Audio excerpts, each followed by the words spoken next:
حي على الفلاح.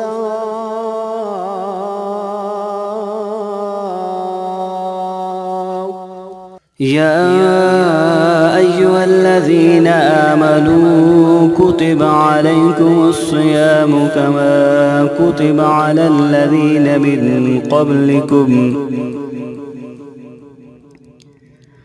من قبلكم لعلكم تتقون.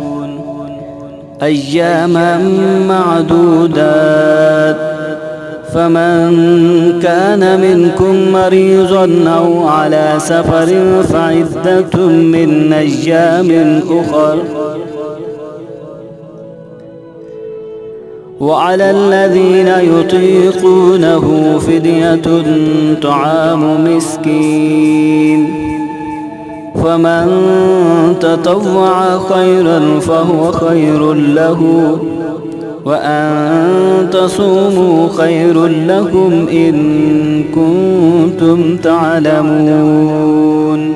شهر رمضان الذي أنزل فيه القرآن هدى للناس وبينات من الهدى والفرقان، فمن شهد منكم الشهر فليصمه، ومن كان مريضا أو على سفر فعدة من أيام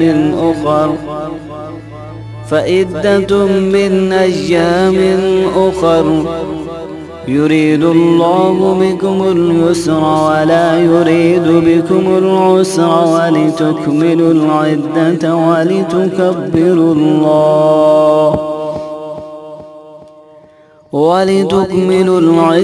ولتكبروا الله على ما هداكم ولعلكم تشكرون.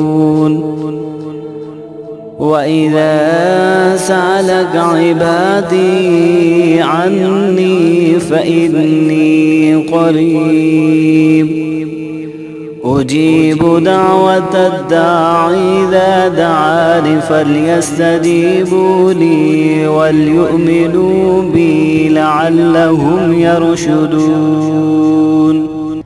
أحل لكم ليلة الصيام الرفث إلى نسائكم هن لباس لكم وأنتم لباس لهن، علم الله أنكم كنتم تختانون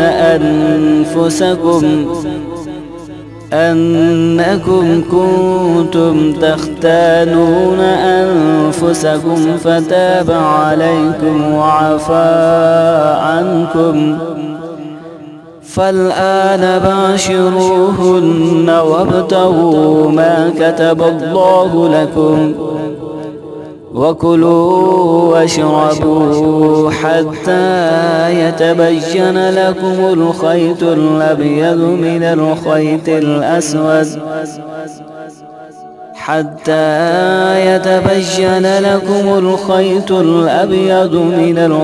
الأسود من الفجر، ثم أتموا الصيام إلى الليل، ولا تباشروهن وأنتم عاكفون في المساجد، تلك حدود الله فلا تقربوها، كذلك يبين الله آياته للناس لعلهم يتقون. أشهد أن